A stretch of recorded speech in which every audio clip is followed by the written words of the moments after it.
Shalom, kembali lagi bersama saya Yohanes Telayan. Kali ini kita akan merenungkan firman Tuhan dari Wahyu pasal 2 ayat yang pertama hingga ke-7 dengan satu tema celaan dan nasihat terhadap jemaat Efesus. Wahyu 1 ayat 1. Tuliskanlah kepada malaikat jemaat di Efesus, inilah firman dari Dia yang memegang ketujuh binatang itu di tangan kanannya dan berjalan di antara ketujuh kaki dian emas itu.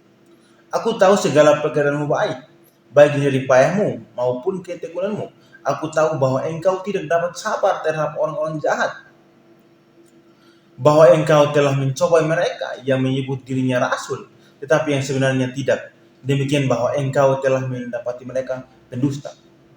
Dan engkau tetap sabar dan menderita oleh karena namaku, dan engkau tidak mengalah.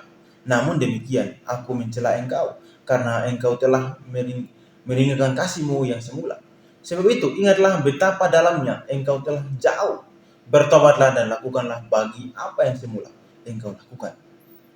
Jika tidak demikian, aku akan datang kepadamu dan aku akan mengambil kaki dianmu dari tempatnya, jika engkau tidak bertobat.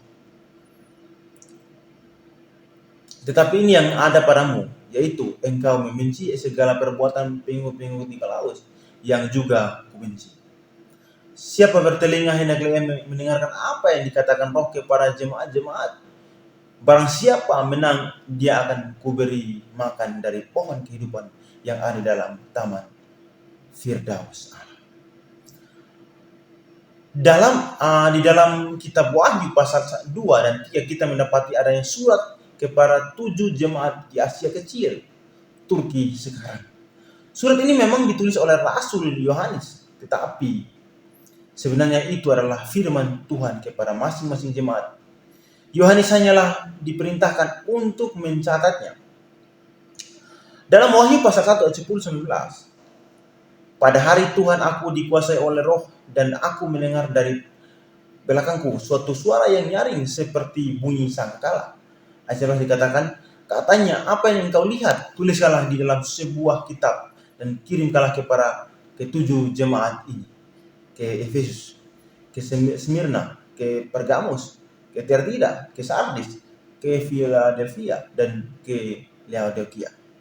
Nah, teks yang baru saja kita baca ini adalah surat kepada jemaat di Efesus. Efesus sekarang adalah kota Ayasulu di Turki. Dikatakan di dalam ayat pertama. Tulisan kepada malaikat jemaat di Efesus. Ini tidak berarti bahwa jemaat Efesus mempunyai malaikat menjadi seperti tafsiran beberapa orang bahwa masing-masing gereja ada malaikat penjaganya. Kata malaikat di sini bisa dikatakan malak atau angelos. Arti dasarnya adalah utusan, sehingga seorang manusia yang diutus pun dapat disebut sebagai malak atau angelos. Dalam Ayub pasal 1 ayat 14 dikatakan, datanglah seorang pesuruh malak kepada Ayub dan berkata, sedang lembu sapi membajak dan keledai betina makan rumput di sebelahnya. Dalam Lukas pasal 9 ayat 52 dikatakan, dia mengirim beberapa utusan, angelos, mendahului dia. Mereka itu pergi, lalu masuk ke suatu desa orang Samaria untuk membersihkan segala sesuatu baginya. Jadi kata malaikat di sini kelihatannya merujuk kepada utusan Injil atau pemimpin jemaat, atau gembala jemaat, atau penatua, atau pendeta, atau yang ada di Efesus. Demikian juga dengan 6 jemaat lain yang menerima surat dari Yohanes ini. Jadi bisa dikatakan sebagai malaikat jemaat revival. Dalam surat ini kita melihat adanya pujian, celaan, dan juga peringatan bagi mereka. Kita akan membahas teks ini dalam 3 bagian besar. Pertama, jemaat Efesus adalah jemaat yang hebat atau bagus. Jemaat Efesus ini sebenarnya adalah jemaat yang hebat dan bagus. Jemaat ini dikirimkan dan dilayani oleh tokoh-tokoh yang hebat. Ada kemungkinan bahwa Paulus lah yang mendirikan jemaat Efesus ini bersama dengan Priscilla dan Aquila dalam perjalanan misinya yang kedua sekitar tahun 52 Masehi. Bisa baca dalam Kisah Para Rasul pasal 18 ayat 19. Kisah Para Rasul Kisah Para Rasul 18 ayat 19 sampai 21 dikatakan, lalu sampailah mereka di Efesus. Paulus meninggalkan Priscilla dan Aquila di situ. Ia sendiri masuk ke rumah ibadat dan berbicara dengan orang-orang Yahudi. Ayat 21, tetapi karena dalam Kisah Para Rasul 18 ayat 20 sampai 21 diceritakan bahwa Paulus meninggalkan Efesus, sedangkan Priscilla dan Aquila tetap di Efesus, maka ada yang beranggapan bahwa pendiri gereja Efesus bukanlah Paulus, tetapi Priscilla dan Aquila. Dalam Kisah Para Rasul pasal 18 ayat 20 sampai 21, mereka meminta kepadanya untuk tinggal lebih lama di situ, tetapi ia tidak mengabulkannya. Ia meminta dari diri dan berkata, aku akan kembali kepada kamu jika Allah menghendakinya. Lalu bertolaklah ia dari Efesus.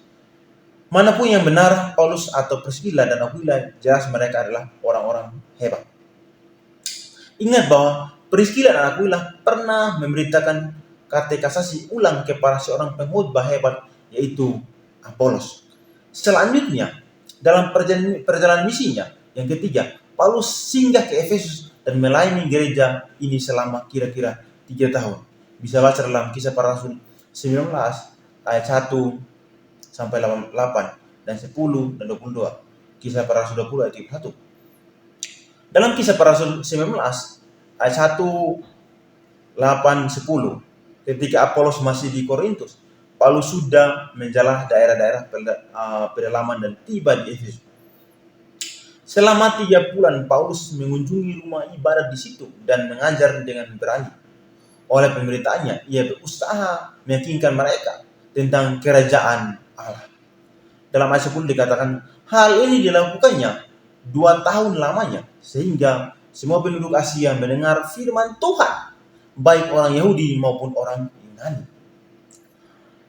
Kisah Para Rasul pasal 20 ayat 30 dikatakan, sebab itu berjaga-jagalah dan ingatlah bahwa aku 3 tahun lamanya, siang malam dengan tiada berhenti-hentinya menasihatkan kamu masing-masing dengan mencurahkan air mata. Jemaat ini pernah untuk beberapa saat dilayani oleh Apolos. Dalam Kisah Para Rasul pasal 19 ayat 24 dikatakan, sementara itu datanglah ke Efesus seorang Yahudi bernama Apolos yang berasal dari Alexandria. Ia seorang yang fasih berbicara dan sangat mahir dalam soal-soal kitab suci. Karena Apolos ayat 27, karena Apolos ingin menyeberang ke Akhaya, saudara-saudara di Efesus mengirim surat kepada murid-murid di situ supaya mereka menyambut dia. Selain itu, Timotius juga pernah melayani di sana. Ini didapatkan dari tradisi cerita turun-temurun dari mulut ke mulut, tetapi juga dari 1 Timotius pasal 1 ayat 3 dan sebagainya. Dikatakan 1 Timotius 1 ayat 3 dikatakan, ketika aku hendak meneruskan perjalanan ke wilayah Makedonia, aku telah mendesak engkau supaya engkau tinggal di Efesus dan menasihatkan orang-orang tertentu agar mereka jangan mengajarkan ajaran-ajaran lain. Rasul Yohanes juga pernah tinggal dan melayani di Efesus. Ini tidak diceritakan dalam kitab suci, tetapi hanya dinyatakan oleh tradisi. Homer Heli dikatakan bahwa tradisi mengatakan bahwa setelah kematian Paulus, kota itu menjadi rumah Yohanes untuk waktu yang lama. Leon Morris juga diceritakan bahwa tradisi mengatakan bahwa Yohanes tinggal di sana pada masa tuanya. Wahyu pasal 2 ayat 2 dikatakan, aku tahu segala pekerjaanmu baik, jerih payahmu. Kata jerih payah di sini menggunakan kata Yunani, kopos, yang bisa berarti bekerja keras, berusaha payah atau bekerja membanting tulang. Aku tahu segala perbuatanmu dan kelelahan. Dalam bahasa Indonesia, Alkitab bahasa Indonesia sehari-hari dikatakan, aku tahu apa yang kalian buat, kalian kerja keras. William Buckley dikatakan bahwa ciri khas kata ini adalah bahwa ia mengungkapkan suatu jerih payah yang menuntut semua pikiran dan tenaga dari pelaku. Pemahaman Alkitab setiap hari, Wahyu kepada Yohanes pasal 1 ayat 5. Jadi mereka bukanlah jemaat yang santai-santai atau melayani seadanya seperti banyak gereja pada masa ini. Mereka adalah jemaat yang serius dan mati-matian dalam pelayanannya tanpa mengenal Allah. Bagaimana dengan kita? Apakah kita sudah bekerja keras di dalam pelayanan kita? Ataukah kita melayani dengan santai dan seadanya saja? Jemaat ini bertekun. Sekali lagi, jemaat Efesus sangat bertekun. Tekun dalam hal apa? Tekun dalam iman mereka kepada Kristus. John Stott mengatakan bahwa gereja Efesus ini mendapatkan oposisi lokal yang hebat karena kota Efesus merupakan tempat pertemuan dari banyak agama, suatu kota pluralis. Efesus adalah salah satu pusat penyembahan Kaisar Romawi di provinsi itu. William Berkeley juga mengatakan bahwa Efesus juga mempunyai kuil-kuil terkenal bagi Kaisar Romawi yang didewakan, Claudius dan Nero. Dan kemudian hari ada tambahan kuil untuk Kaisar Hadrian dan Severus. Di Efesus agama kafir sangat kuat. Pemahaman Alkitab setiap hari juga Wahyu kepada Yohanes pasal 1 ayat 5. Dan lebih hebat lagi adalah Efesus merupakan pusat penyembahan kepada Dewi Diana atau Artemis dengan kuilnya yang sangat terkenal. Kisah Para Rasul pasal 19 ayat 20 dikatakan, mendengar itu meluaplah amarah mereka kalau mereka berteriak-teriak, katanya, besarlah Artemis Dewi orang Efesus. William juga mengatakan bahwa selain menjadi pusat agama, kuil Artemis juga menjadi pusat kejahatan dan kebejatan moral. Kuil itu mempunyai hak suaka. Semua penjahat akan dilindungi jika mereka dapat masuk ke kuil tersebut. Kuil itu juga memiliki ratusan pendeta perempuan yang berperan sebagai pelacur Roh Kudus. Semua ini menjadikan Efesus sebagai tempat yang terkenal dengan kejahatan. Dengan kondisi semacam ini, maka gereja atau orang Kristen di Efesus dibenci oleh banyak orang di sana dan bukan di boikot, sehingga mereka kehilangan larangan dalam bisnis dan bahkan mendapatkan problem dalam berbelanja. Bahkan mungkin ada penganiayaan secara fisik terhadap orang Kristen di Efesus. Meskipun demikian, mereka tetap bertekun dalam iman mereka. Dalam Wahyu pasal 2 ayat 3 dikatakan, dan engkau tetap bersabar dalam menderita oleh karena namaku. Artinya sahabat di sini berarti bahwa mereka tidak menjadi kecewa, marah, bersungut-sungut, lari dari Tuhan dan sebagainya.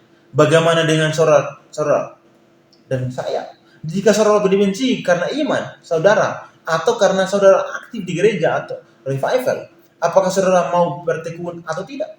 Jemaat ini gigih dan dalam menghadapi rasul-rasul palsu dan ajaran-ajaran sesat.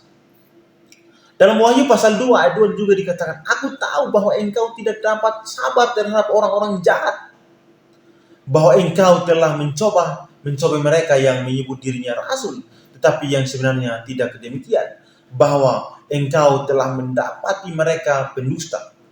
Dikatakan bahwa mereka tidak dapat sabar terhadap orang-orang jahat. Orang-orang jahat di sini bukanlah orang-orang yang jahat biasa, melainkan rasul-rasul palsu yang menyebarkan ajaran-ajaran sesat. Perhatikan bahwa ketidaksabaran mereka terhadap para rasul, terhadap para penyesat, ini justru dipuji oleh Yesus. Ini cocok atau sejalan dengan celaan Rasul Paulus terhadap kesabaran orang Korintus dalam menghadapi pengajaran sesat. Dalam 2 Korintus pasal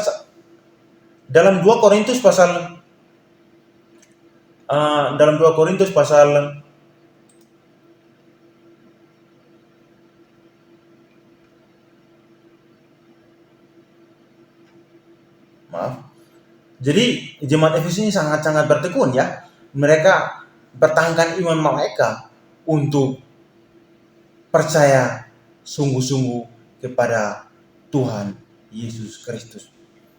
Saudara yang terkasih dalam nama Tuhan Yesus Kristus, dalam 2 Korintus pasal 11 ayat 4 dikatakan, "Sebab kamu sabar saja jika ada seorang datang memberitakan Yesus yang lain daripada yang telah kami beritakan, atau memberitakan kepada kamu roh yang lain daripada yang telah kamu terima, atau Injil yang lain daripada yang telah kamu terima." Tindakan sabaran mereka terhadap ajaran-ajaran sesat ini selalu diwujudkan dengan mereka berhasil membuktikan kepalsuan dari ajaran-ajaran rasul palsu. Mereka mengalahkan rasul-rasul palsu, bahwa gereja Efesus bisa membongkar penyesatan kepalsuan rasul-rasul palsu itu. Ini menunjukkan bahwa gereja Efesus sangat kuat dalam doktrin. Mengapa bisa disimpulkan demikian? Karena penyesatan oleh nabi palsu boleh dikatakan selalu terjadi dalam problem doktrin. Ini berarti pula bahwa para pemimpin jemaat ini dengan tekun mengajarkan doktrin kepada jemaatnya, sehingga mereka semua kuat dalam doktrin dan sanggup mengalahkan para rasul palsu. Bandingkan dengan banyak gereja sekarang yang sama sekali tidak ada pengajaran doktrin. Semua khotbahnya bermula dengan masalah moral dan praktik, sehingga biarpun salah bertahun-tahun seorang menjadi anggota gereja, pengertian mereka terhadap ajaran Kristen sangat-sangat minim. Jemaat ini tidak menjadi bosan dalam mengiring Tuhan. Bisa baca dalam Wahyu 2 ayat 3.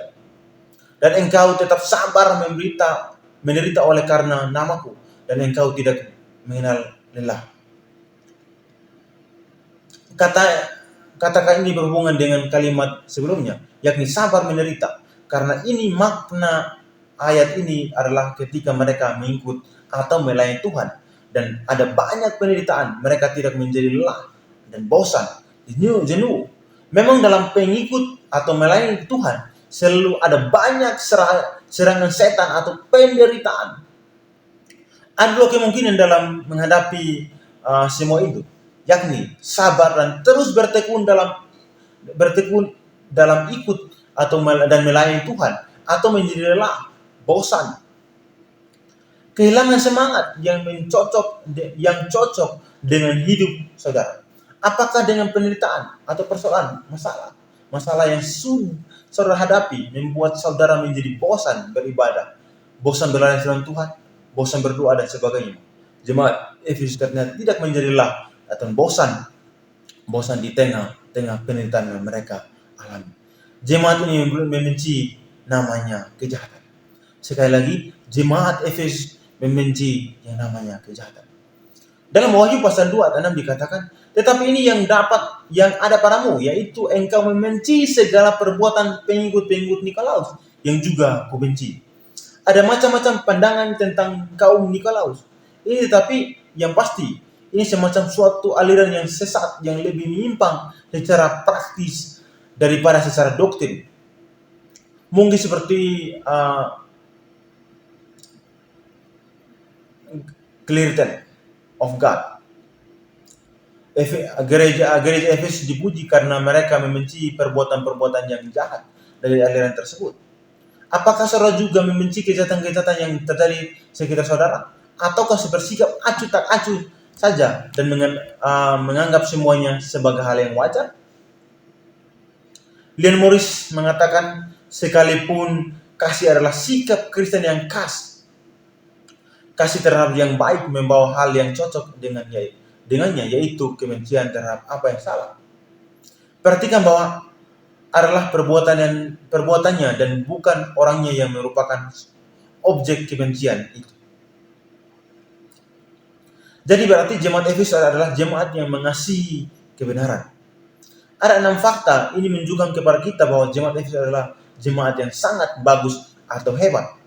Dan untuk 3 hal terakhir, dia dalam pekerjaan Tuhan, bertekun dan bersemangat dalam menghadapi ajaran-ajaran sesat. Mereka dipuji secara langsung oleh Kristus sendiri. Dalam Wahyu pasal 2 ayat 2, dikatakan, "Aku tahu segala pekerjaanmu, baik jerih-payahmu maupun ketekunmu. Aku tahu bahwa engkau tidak dapat sabar terhadap orang-orang jahat. bahwa engkau telah mencobai mereka yang membuat dirinya rasul, yang menyebut dirinya rasul, tetapi yang sebenarnya tidak demikian. Bahwa engkau telah menempati mereka pendusta. Bagaimana dengan gereja kita? Apa gereja kita mempunyai spirit seperti gereja Efesus ini? Kita masuk dalam bagian kedua, celaan terhadap jemaat Efesus. Biarpun gereja Efesus ini sangat bagus dan hebat, tetapi gereja ini dicela oleh Kristus. Dalam Wahyu pasal 2 tempat dikatakan, namun demikian aku mencela engkau. Tadi kita melihat ada pujian dari Tuhan kepada jemaat Efesus ini. Tetapi sekarang kita melihat adanya celaan bagi mereka. Ini menunjukkan bahwa Tuhan bersikap adil, memuji apa yang baik dan mengkritik apa yang jelek. Ini berbeda dengan kebanyakan kita. Ada orang yang hanya memuji terus, tidak pernah mengkritik. Ada orang yang mengkritik terus, tidak pernah memuji. Ada yang memuji juga tidak mengkritik juga. Lalu dalam hal apa jemaat Efesus dicela? Dalam Wahyu pasal 2 ayat 4, namun demikian aku mencela engkau, karena engkau telah meninggalkan kasihmu yang semula. Jadi jemaat Efesus dikritik atau dicela karena mereka telah kehilangan kasih mula-mula. Tetapi kasih apakah yang hilang dari mereka? Kasih kepada Allah atau kasih kepada sesama? Ada penafsir yang mengatakan bahwa kasih yang dimaksudkan di sini adalah kasih kepada Allah, bukan kepada sesama. Tetapi ada juga yang mengatakan bahwa kasih yang dimaksud di sini adalah kepada sesama dan bukan kepada Allah. Tetapi menurut secara pribadi, tidak bisa memisahkan antara kasih kepada Allah dan kasih kepada sesama. Keduanya berhubungan erat. Dalam Yohanes 4 ayat 21 dikatakan, Jikalau seorang berkata, aku mengasihi Allah, dan dia membenci saudaranya, maka ia adalah pendusta. Karena barang siapa tidak mengasihi saudaranya yang dilihatnya, tidak mungkin mengasihi Allah yang tidak dilihatnya. Dan perintah ini kita terima dari dia.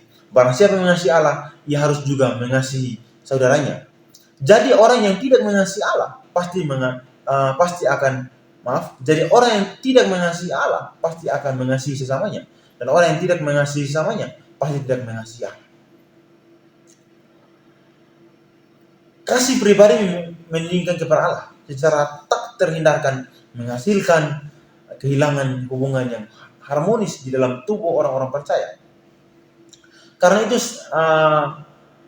jemaat Efesus telah kehilangan kasih mereka yang baik kepada Allah maupun kepada sesama. Mereka kehilangan kasih kepada Allah. Pada waktu Paulus menulis surat Efesus, gereja Efesus masih berkobar-kobar dalam kasihnya kepada Allah.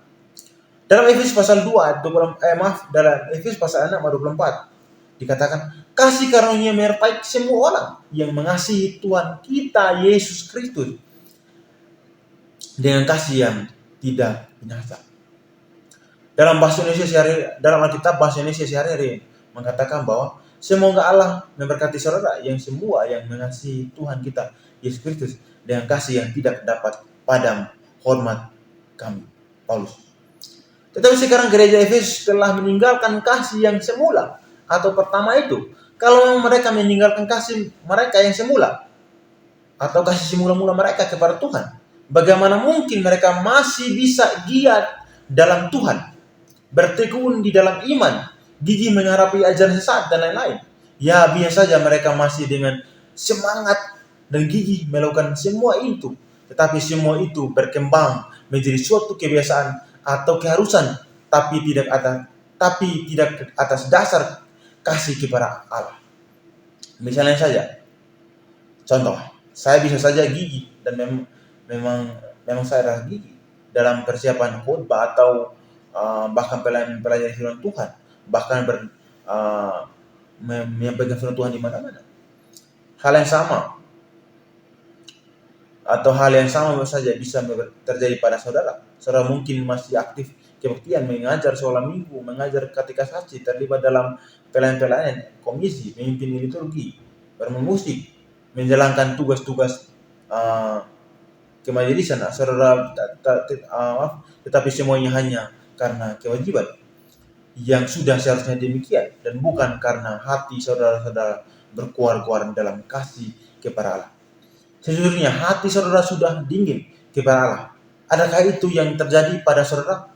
Kalau ya, mungkin saudara telah kehilangan kasih yang mula-mula. Renungkan ini sungguh-sungguh. Perhatikan ayat ini, Efesus pasal 1 ayat 19. Dikatakan, karena itu setelah aku mendengar tentang imanmu dalam Tuhan Yesus Kristus dan kasihmu terhadap semua orang kudus. Ini berarti bahwa pada mulanya jemaat Efesus hidup dalam kasih yang sangat indah antara satu dengan yang lain. Tetapi sangat mungkin bahwa semangat mereka dalam pelayan telah membuat kasih antara mereka menjadi ronggang, bahkan hilang.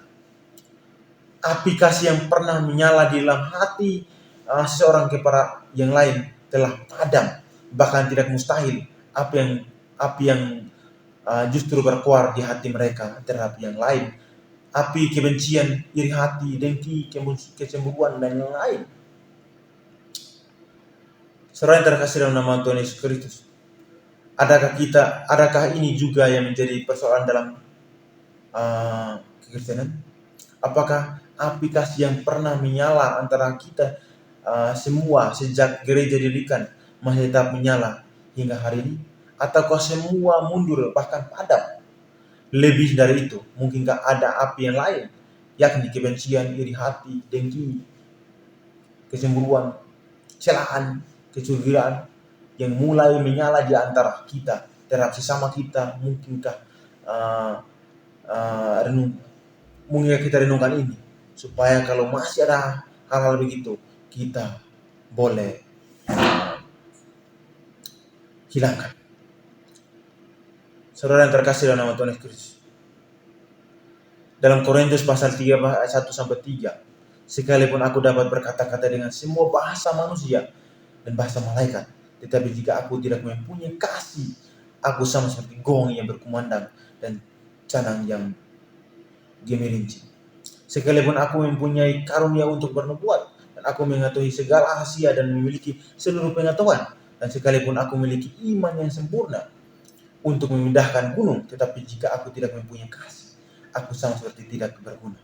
Dan sekalipun aku membagi-bagikan segala sesuatu yang ada padaku, bahkan menyerahkan tubuhku untuk dibakar, tetapi jika aku tidak mempunyai kasih sedikit pun, tidak ada faedahnya bagi. Bagian yang ketiga, nasihat dan ancaman bagi jemaat Efesus. Setelah Tuhan mencela jemaat Efesus, ia memberikan nasihat kepada mereka. Dalam Wahyu pasal 2 ayat 5 dikatakan, sebab itu ingatlah betapa dalamnya engkau telah jauh, bertobatlah dan lakukanlah lagi apa yang semula engkau lakukan. Dari ayat ini terlihat bahwa keadaan kehilangan kasih kepada Tuhan dan sesama dianggap sebagai sebuah kejatuhan. Tetapi di sini Alkitab Indonesia atau TB kurang tepat terjemahannya. Bandingkan terjemahan lain yang mengatakan bahwa